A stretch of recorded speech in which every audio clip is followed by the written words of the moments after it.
Bom dia, meninos, tudo bem com vocês? Bem Bom dia, demais. professora.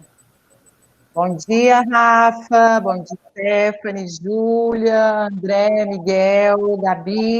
dia, Bom professora. dia, Nós professora. temos uma aluna nova hoje na sala, será? Essa aluna que está bem no centro aqui, ó, da nossa tela, será que é uma aluna, gente? Nova? É uma convidada especial que eu avisei ontem, né, lá no nosso Classroom, que a jornalista Giovana Dourado estaria conosco nessa manhã para falar um pouco sobre essa rotina de jornalismo e também falar como as fake news têm atrapalhado o trabalho da mídia oficial, né? Então, antes de mais nada, porque a Lucimar também está conosco aqui, eu vou deixar ela falar. Seja bem-vinda, viu, Giovana? Obrigada por atender o nosso convite. Ok, bom dia, Giovana, bom dia, professora, bom dia, meninos, tudo bem com vocês? Então, para Giovana Dourado poder falar com a gente, assim, da forma que a gente conhece o oitavo ano, é muito importante que todo mundo ative a sua câmera, participe da aula. A professora já havia feito a orientação para vocês, né? E eu sei que vocês são maravilhosos, e ela vai poder perceber isso aí hoje, tá, Giovana? Bem-vinda ao oitavo ano.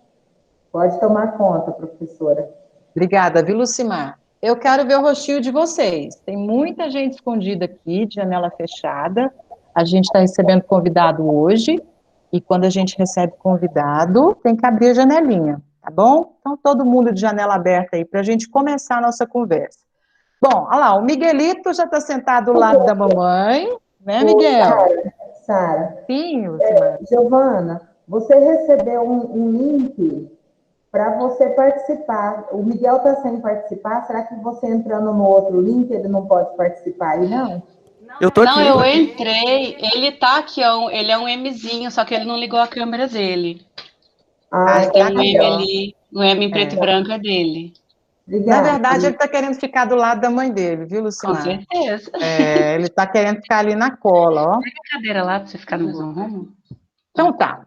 Então vamos começar aqui nossa conversa. Giovana, a gente estudou, terminamos agora de tratar desse gênero texto jornalístico, e uma coisa é o aluno tratar disso de forma teórica, outra coisa é você viver todos os dias essa rotina.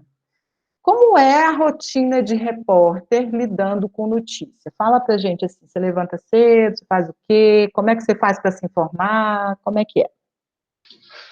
Eu levanto bem cedo, né? Eu sou da turma do Bom Dia Goiás, normalmente, né? A gente está vivendo um período bem excepcional por causa da pandemia, então os horários também acabam mudando, mas a minha rotina normal é de começar o trabalho às 5 horas da manhã.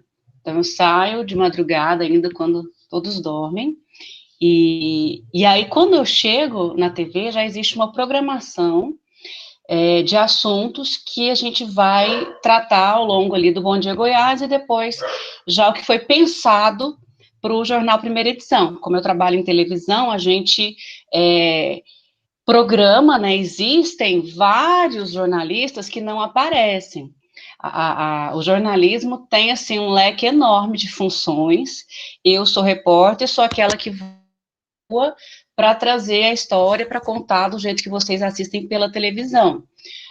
Existe o produtor que vai pautar os assuntos, que vai programar, fazer um roteirinho que a gente vai seguir no dia seguinte. A gente sempre pensa no próximo jornal, faz um planejamento que está sujeito a mudanças, porque se acontecer alguma coisa que a gente chama de factual, os fatos do dia, eles são a prioridade. A gente sempre pensa nos assuntos, coloca na nossa agenda o que é importante falar no jornal, no próximo jornal, mas isso está sujeito a mudanças porque a gente está contando o que acontece na cidade, no nosso estado e no Brasil, né? Existem notícias que são locais, regionais e nacionais, e até mundiais, pode acontecer. Já tivemos aqui em Goiás notícias que são mundiais. Então, a gente está ali como prioridade isso, o que acontece. Mas a gente também tem a função de ajudar as pessoas a saber, olha, tem vacinação, onde que é o serviço, né, orientar as pessoas, tem alguma coisa que é de graça, alguma novidade que o município, a prefeitura está oferecendo, a gente precisa levar isso para as pessoas saberem também, para ajudar, para facilitar a vida das pessoas. Isso também é assunto. Ou, às vezes, teve uma situação, uma enchente, alguém que se envolveu num acidente, por exemplo, um acidente muito grave, alguém que foi preso, que estava fazendo um golpe que atingiu muitas pessoas. Então, assim, é bem variado, porque a gente faz um jornal geral, de todo tipo de assunto. Então, a minha rotina é essa. Tem uma programação que todos os dias pode mudar. Existem outros jornalistas que já trabalham com uma coisa só, são os chamados setoristas. Tem gente que só faz pauta, assunto de economia. Tem gente que só faz assunto policial. Outros são a turma do esporte, que só trata com tudo que envolver esporte. Esses são setoristas especializados naquele tipo de assunto. A gente faz de tudo. E aí a gente vai para a rua, a gente vai gravar os materiais, junto tudo em texto, a gente tem que saber resumir muito bem, porque o tempo de televisão é contadinho, eu preciso saber, se me derem 1 minuto para contar uma reportagem, eu tenho que fazer esse texto em 1 minuto, e não é fácil, é um exercício que a gente tem que enxugar, tem que sintetizar as informações, e ao mesmo tempo deixar de um jeito que as pessoas possam compreender. O nosso texto tem que ser sempre pensado para ser fácil de entender. Porque televisão a pessoa está assistindo geralmente, acho que vocês em casa, né? Ninguém vai sentar e vai prestar total atenção na televisão, né? Às vezes você vai deixar a TV ligada e vai fazer outra coisa, ou às vezes você está sentado no sofá, mas está conversando em família. Então a gente tem que ser o mais simples para conseguir comunicar, para funcionar essa mensagem que a gente está passando, ela precisa ser simples. É isso, resumindo é isso, mas eu queria que vocês fossem me perguntando para falar. Quem tiver pergunta, eu peço que já deixe a mãozinha levantada. Enquanto vocês se preparam para isso, vou fazer uma última pergunta e passo a bola para os alunos perguntarem, tá? Nós estamos aqui com uma profissional de jornalismo e eu entendo. Professora, por que a Giovana está aqui? A Giovana está aqui porque nós tratamos do gênero texto jornalístico e nós temos agora alguém que vive essa rotina todos os dias para dizer como é. Por quê? Porque quando vocês escreveram o primeiro texto para mim dentro desse gênero, eu disse para vocês assim, eu acho que tem gente aqui que pode seguir isso profissionalmente no futuro, porque eu percebi o jeito, o tino, e ontem, corrigindo as notícias que vocês produziram, eu vi isso claramente. Então, de repente, vocês ficam inspirados com a presença de um profissional e começam a olhar o jornalismo de uma maneira mais calorosa, né? Última pergunta e passo para você. Giovana, com o advento do celular, né, você fala que tem um elemento surpresa, tem uma pauta previamente pronta, mas tem um elemento surpresa. Quando você está na rua, você já deixa seu celular ali no jeito para qualquer surpresa e de repente você fazer ali uma matéria do nada? Sim, o celular está sempre do lado, tá até aqui, ó. E o WhatsApp ainda mais, né? Que aí hoje você tem a mensagem instantânea, e aí você é redirecionado, às vezes, porque surgiu um outro assunto, ou às vezes você mesmo recebe uma informação de uma fonte, né? Que a gente tem que cultivar várias fontes, a gente tem que ficar sabendo de tudo. Todo mundo fala assim, a jornalista não pode trabalhar ali às 6 horas, meu período é de manhã, né, em tese, e aí cheguei em casa, acabou. Não, eu preciso 24 horas viver, não ficar trabalhando 24 horas, mas eu tô ali, eu tô na rua, eu tô com o meu olhar de observar o que tem na cidade, eu tô conversando com as pessoas, sempre, a gente não deixa de ser jornalista quando sai do serviço, né, e já aconteceu comigo, às vezes eu tô no ar, ao vivo, e recebo ali pelo WhatsApp, dá uma tremida no celular, né, uma informação que tem a ver com o que eu estou falando, que é uma apuração que eu estava fazendo, por exemplo, me confirma. E aí já aconteceu de eu falar no ar. alguma informação que acabou de chegar, então é muito mais em tempo real por conta da tecnologia. Atrapalhou bastante, tumultuou, mas ela traz muita coisa de ganho, muita velocidade, muito mais instantâneo hoje, né? Sara, tem pergunta, Sarinha? Pode falar. Eu tenho sim. Bom dia. Eu tenho uma pergunta que é assim: se tiverem várias matérias muito importantes, tipo todas que precisam ser anunciadas, precisam aparecer no jornal, qual que vai ter a prioridade? E isso acontece sempre, viu? Não cabe tudo no jornal. Aí, primeiro, o jornal é pensado justamente por isso. O que que é prioridade nesse dia? O que que é a notícia mais importante? Existem alguns critérios que a gente estuda na faculdade. Quando a gente estuda jornalismo, a gente faz comunicação social com habilitação em jornalismo. E aí, uma das matérias que tem na faculdade, é, lá ensina a gente assim, quais que são os critérios de noticiabilidade. O que é o valor notícia? Então, eu preciso priorizar aquilo que vai ter maior importância. O que tem maior importância? O que vai abranger, assim, interessa ao maior número de pessoas, ou tem um maior número de pessoas envolvidas, ou às vezes é uma notícia que tem, assim, a maior autoridade do país, por exemplo, presidente da República vem a Goiás. Aquela notícia, ela não pode deixar de estar nos nossos telejornais, porque é a relevância da pessoa envolvida, né? São critérios assim, que tem uma disciplina na faculdade para a gente saber medir, pesar o que é mais importante, o que a gente deixa de lado às vezes. A gente sempre na televisão e no jornal pergunta para quem que a gente está falando, para quem que essa notícia vai ser interessante, no que isso aqui vai acrescentar. Então a gente sempre, e aí tem sempre alguma coisa ou outra que não vai ser prejuízo se você deixar para o outro dia, por exemplo, que é uma matéria menos quente, uma matéria a gente chama de gaveta, né? Tem uma gaveta que a gente guarda notícia, não, é só o nome. Ela pode ir amanhã, então essa aqui vai ser a primeira que eu vou tirar, eu vou usar ela amanhã, vou optar por isso. Ou às vezes é uma coisa que nem era, assim, dentro do cardápio você analisa o que é o principal, e a gente tem que trabalhar com isso. Aquilo que for mais importante, mas é difícil, são decisões difíceis todos os dias, não é assim tão simples, não.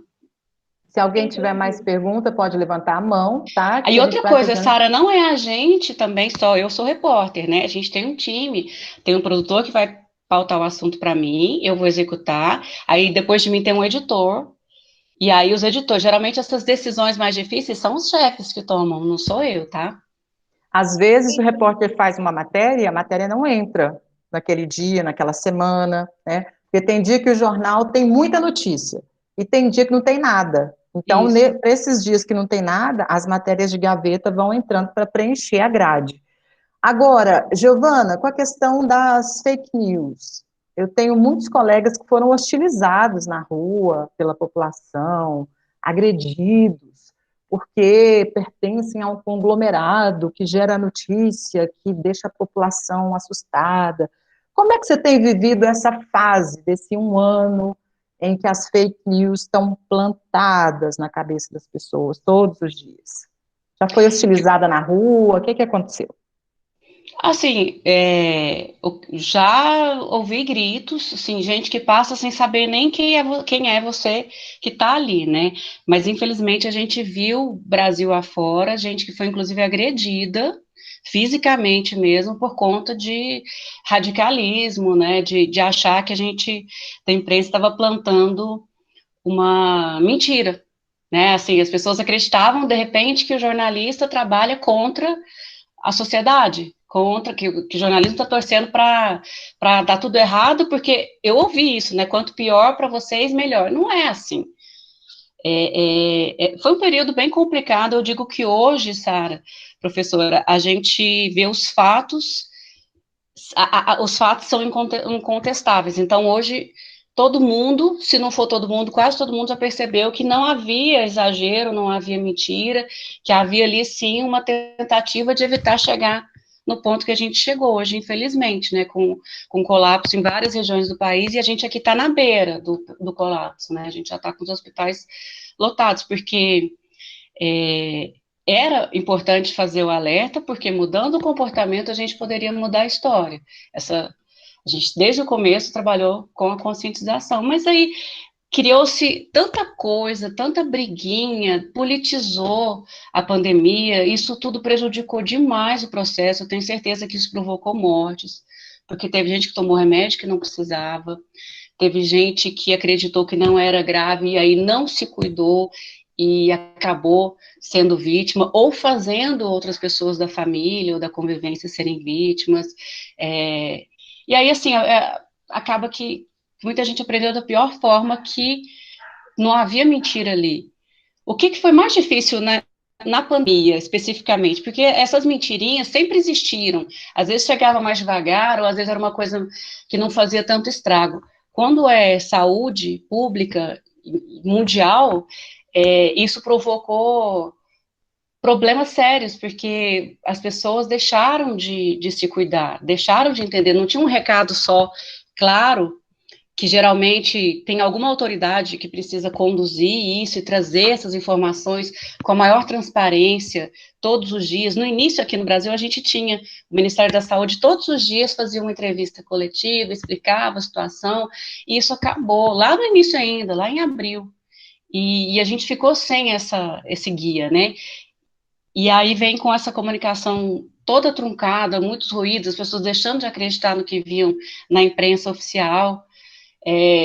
Mas teve o lado bom também. Eu acho que a imprensa sai fortalecida por ter se juntado. Você viu veículos concorrentes juntando para trazer a transparência que, de repente, em algum determinado momento, o governo deixou de trazer, que não queria informar mais o número de casos, que é um parâmetro mínimo, né?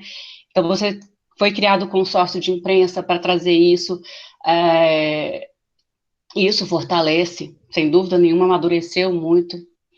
E hoje eu acho que aquelas pessoas que hostilizam, pelo menos aqui eu não vejo mais, não tenho visto. Os fatos comprovaram ali o que é realmente o que está acontecendo. Tá certo. Marília, pode fazer sua pergunta, meu amor? A minha pergunta é, se por acaso, por algum erro, tipo, vocês não pesquisaram direito, eu sei que vocês pesquisam muito para postar uma notícia, mas por algum erro vocês postaram uma notícia que era fake, uma fake news, o que acontece? A gente tem que pedir desculpas e corrigir o erro imediatamente. Em alguns, por exemplo, a gente tem o portal da nossa emissora, é o G1, né? E aí o G1 vai colocar exatamente até a hora que foi feita a correção por ter dado uma informação errada. Acontece o erro até mesmo pela velocidade com que a gente tem que trabalhar. A gente, às vezes, evita de querer dar primeiro para poder dar a notícia que foi realmente checada. Mas acontece, assim, somos seres humanos fazendo, e hoje tem muito mais notícia, não é notícia isso, né? Fake news não devia nem ser chamado news, é mentira mesmo. Mas chega para a gente também. E a gente tem as orientações para apurar primeiro, para checar, mas às vezes pode escapar, porque tem coisa que vem com muita. Às vezes é uma fonte extremamente confiável sua, que te passa aquilo ali, você confia porque aquela pessoa era confiável e não é. Igual acontece com vocês. Acho que todo mundo recebeu uma mensagem de alguém que confia muito, e você confiou porque aquela pessoa que te mandou é da sua confiança, e depois você vai descobrir que não era bem assim, né? Então, mas a gente tem a obrigação de corrigir e deixar claro que foi corrigido. A gente não apaga a notícia que foi dada, né? A gente precisa corrigir. Sarinha, mais uma pergunta? Pode falar. Quem tiver pergunta pode deixar a mão levantada, tá? Eu tenho outra pergunta, que é como que vocês lidam com isso, com as ameaças? Tipo, que as pessoas ameaçam, podem até tentar, tipo, agredir. O que acontece? Quais são as consequências para as pessoas? Vocês têm, tipo, alguma coisa vai proteger vocês? Como que é? Eu quero engatar aqui na pergunta da Sara, porque assim, vida de repórter, de editor e tal, é mais tranquila, mas a do repórter é perigosa, né? Nós temos a matéria emblemática aí da repórter, né, da Renata, acho que Renata, correndo atrás de uma pessoa, senhora, conta aqui que você tá pegando dinheiro sem trabalhar, senhora. Então, ela põe a vida em risco. Como é que é isso para você? A gente precisa da notícia, né? E ela ali, não, mas tá gravada. Ela, não, eu nunca fiz isso. Ela viu que não tinha como fazer mais nada, correu.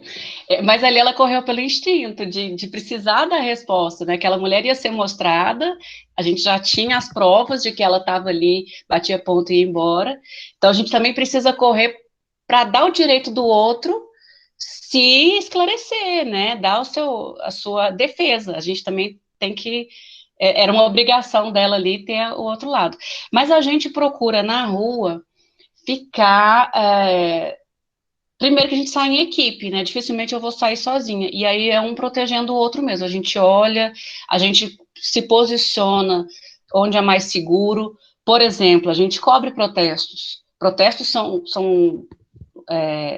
coberturas assim de maior risco potencial, porque a gente pode virar alvo em qualquer momento, então a gente já procura estudar ali o ambiente, se posicionar de uma forma que a gente corra menos risco, não vou dizer que a gente não vai correr risco, porque corre, mas a gente tenta ficar na defensiva mesmo, porque é a nossa integridade física, né?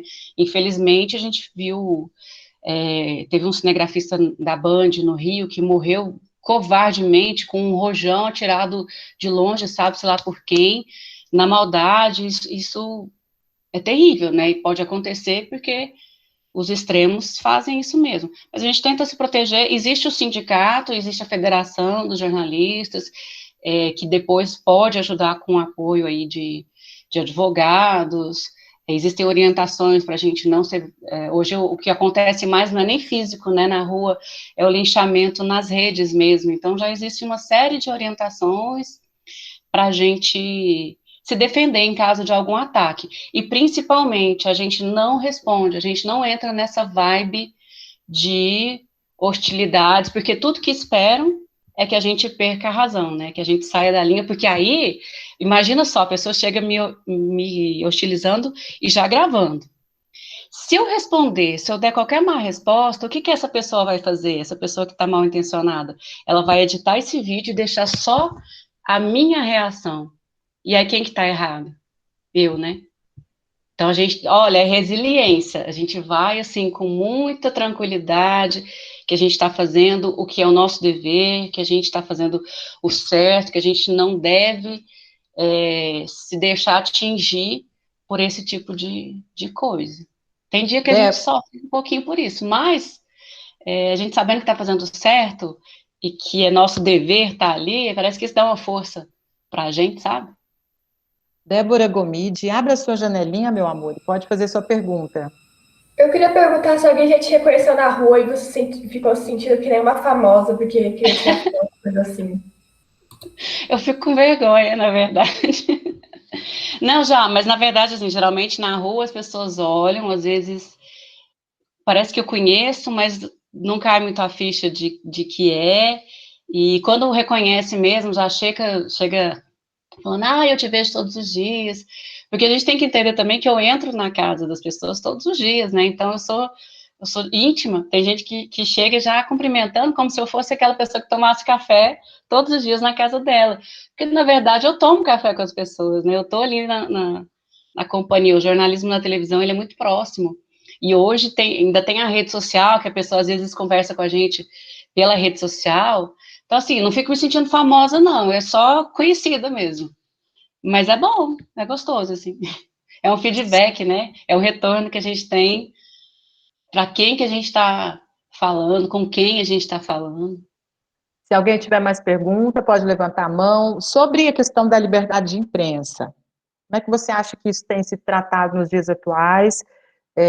Se a imprensa ela tem sido ouvida no sentido de poder criticar, fazer as críticas a quem ela acha que deve ser criticado, como é que você acha que tem sido isso? Hoje eu acho que a imprensa se tornou uma voz até da resistência, assim, da defesa da liberdade de expressão, né, da liberdade e da democracia. O jornalismo é um dos grandes pilares da democracia, e eu acho, assim, o que cerceia hoje a liberdade de imprensa? São esses atos de hostilizar, de perseguir, de querer Tem um grupo que quer o seguinte, é só o que me agrada que pode ser dito e publicado. E não é assim que funciona, eu preciso ter tudo com a maior transparência, né? O poder público tem essa obrigação também. E eu posso não gostar da Rede Globo, por exemplo, mas eu tenho um controle remoto para mudar de canal. Eu não preciso, eu não posso, isso não é democrático, eu querer que a Globo deixe de existir. Eu preciso ter todos os canais possíveis para que a mensagem, para que as notícias cheguem. Eu vejo aqui a diferença entre uma linha editorial e outra, claramente. Eu preciso disso para viver num ambiente democrático, né? Então, assim, as retaliações acontecem externamente, mas eu ainda acho que hoje o jornalismo tem feito um papel fundamental na defesa da democracia, inclusive trazendo todos os dias o que está acontecendo em Brasília, o caminho que está sendo tomado que está perigoso, as análises, né? Eu sou repórter, eu não faço análise, mas existem pessoas que são contratadas como comentaristas, que têm essa função de trazer já essa análise também, num canal como a Globo News, por exemplo, que traz 24 horas de notícia, né? Você consegue ter uma visão bem mais ampla do que está acontecendo por causa do trabalho jornalístico. Bom, eu quero agradecer, Giovana, a sua participação. E antes de agradecer, sim, Lucimar. Só um pouquinho. O pessoal lá da TI está pedindo para todo mundo ligar a câmera para poder fazer uma foto com os meninos aí nesse momento com a Giovana Dourado. Então, é preciso que todo mundo ligue a câmera aí rapidinho, pessoal. Vamos lá. Dara, Gabriel, Júlia, Gabriela... Miguel. O seu quadradinho está sem aqui, ó. Precisa que você abra ele. Você não consegue por quê? Rafaela... Então, Lucas, senta aqui do meu lado. Gente, abram as câmeras então. Por favor, pessoal. Porque tá especialmente porque agora eu quero que a Giovana fale diretamente para vocês, né? O motivo maior de eu ter convidado a Giovana para vir aqui é justamente porque eu acredito que quando a gente vê alguém que nos inspira de perto, essa inspiração pode ir para o alto e além, né? Então, Giovana, fala para esses menininhos aqui tão maravilhosos, qual o perfil de alguém que deseja ser jornalista na vida? O que ele já tem que colocar no coração e nas práticas para um dia chegar onde você chegou? Bom, eu acho assim, primeiro de tudo, jornalismo você não faz sem um amor, assim, de dentro. A gente, todos os jornalistas que eu conheço, desde bem cedo, já sabiam que queriam ser jornalistas. Porque se você for fazer, primeira coisa, por dinheiro, por querer ter uma carreira bem-sucedida, no primeiro ano você vai desistir. Quando você perceber que o mercado é muito mais difícil do que de outras profissões, você ainda às vezes, desqualificado, desmerecido, porque as pessoas acham que é só saber escrever. E redação, você sai do segundo grau, sabendo fazer uma redação. Você precisa saber fazer uma redação para entrar em qualquer universidade. Então, todo mundo sabe fazer redação, todo mundo pode ser jornalista. Então, a gente já é visto como alguém que não é tão especializado, né? Que é uma bobagem, porque se você não se dedicar e você não continuar estudando para sempre, você não vai conseguir segurar. A rotina é pesada, é uma rotina que trabalha contra o tempo. Imagina você fazer uma redação em, às vezes, 1 minuto, porque é o tempo que você tem para entender aquele assunto e trazer ele para o ar, porque é cada vez mais imediato, né? Mas algumas coisas que são necessárias, em que eu acho que é básico. Primeiro, gostar de ler e de escrever. Dedicar, quando eu falo gostar, é você pegar um texto seu, deixar alguém corrigir, você entender por que mudou aquela construção e perceber como com a mudança ficou mais clara aquela mensagem. Não é escrever difícil, é escrever para as pessoas entenderem o que você está dizendo. Você tem que gostar do ser humano, não julgar, Você vai ouvir, vai ter momentos que você vai entrevistar uma pessoa que você detesta, ou que você não concorda de jeito nenhum com o que aquela pessoa fez, mas aquela pessoa tem direito a dar a sua explicação, a sua versão da história. Você também não vai julgar antes, porque às vezes o que você acha que não é. Então você tem que se despir de todos os pré-julgamentos, os preconceitos. Você tem que entender que você é um soldadinho da notícia. Eu não sou mais importante. O mais importante é a notícia, é a mensagem que precisa chegar para as pessoas, que ajuda a sociedade.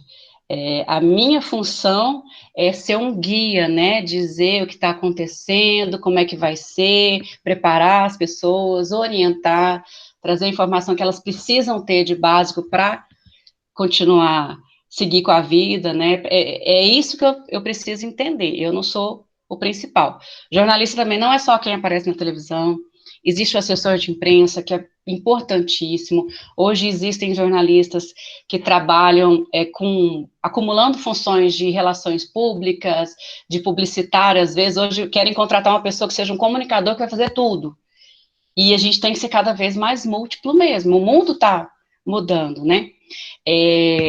Essa curiosidade fundamental, desconfiar, isso vocês podem exercitar desde já. Chegou uma mensagem, não é porque chegou para vocês que aquilo é verdade. Eu geralmente já acho que não é e vou atrás de me informar se aquilo é ou se não é. Vocês podem fazer isso para quebrar as correntes de mentira que chegam, por exemplo. A mentira, geralmente, ela é muito mais compartilhada, mas se chegou com uma pessoa que parou, pensou, analisou, você quebra isso. Isso já muda muita coisa, né? E às vezes basta um Google. Hoje é muito mais fácil, você dá um Googlezinho e você percebe, não, essa imagem aqui é antiga, essa notícia aqui descontextualizaram ela, isso aconteceu em 2016. Você consegue, só buscando ali, um clique só, já dá para buscar. E no mais é isso, é todos os dias. A gente fala que jornalista mata um leão por dia, que às vezes o que você fez ontem não serve. Hoje a gente começa do zero, todos os dias, para trazer a informação. Entendeu? Tá certo. Todo mundo bonitão aí para a câmera, para a gente fazer aquela foto lá pro Instagram. Meninada dá aquela arrumada no cabelo, vamos lá. Cadê o Miguel? Professora, O Liga essa jornalista cara, deve Miguel. sofrer, né, Miguel? Que Ele tem que disse que não está desconfiar. conseguindo ligar, não sei não. Não, eu só tô fazendo os cachorros não latir. Tá, mas é só foto agora, filho. Vamos lá? Eles podem latir na foto.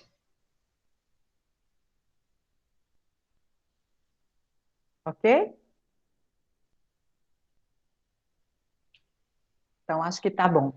Giovana, muito obrigada. Espero que vocês tenham se sentido inspirados pela presença dela aqui, né? Eu fico muito feliz quando a gente pode aproximar o que a gente estuda da vida real, da vida prática, e eu desejo que você continue tendo muito sucesso aí na sua carreira, né? Que venham muitos outros anos de muita prosperidade profissional e familiar, tá bom? Muito obrigada mesmo pela sua vinda aqui.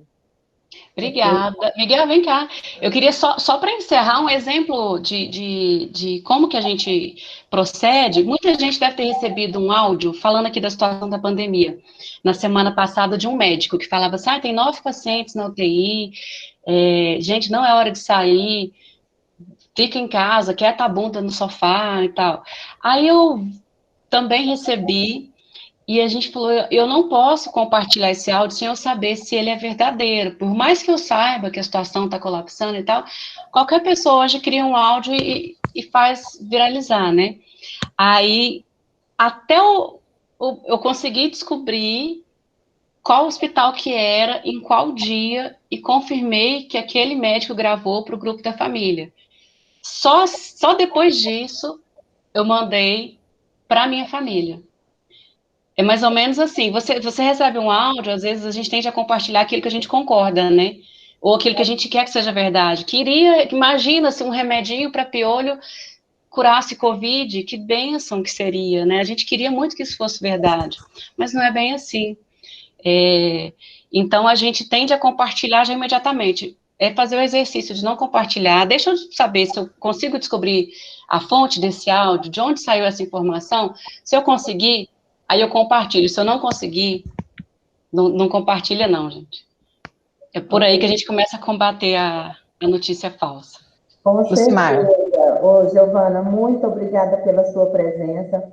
Essa dica final aí, ela vale para todos nós como cidadãos. A gente tem que evitar fake news mesmo, e a gente só vai conseguir fazer isso se fizer essa busca, se procurar. Antes de compartilhar, verifique mesmo, pessoal. Tá? Muito obrigada, Giovana, pela sua presença. Foi extremamente esclarecedora a sua fala. Obrigada, professora, pela oportunidade também. Tá certo, eu vou Obrigada. continuar com os meninos aqui mais um pouquinho, agradeço a Vou Giovana. sair. Você vai entrar aqui? Tá. Então eu vou dar lugar a um menino bem bonito aqui. Ah. Tchau, Ei, Miguel, obrigada. mas você deve sofrer com mãe jornalista, hein, Miguel? Mas deve sofrer. Ela vai checar as informações todas que você traz para casa, já pensou? Terrível.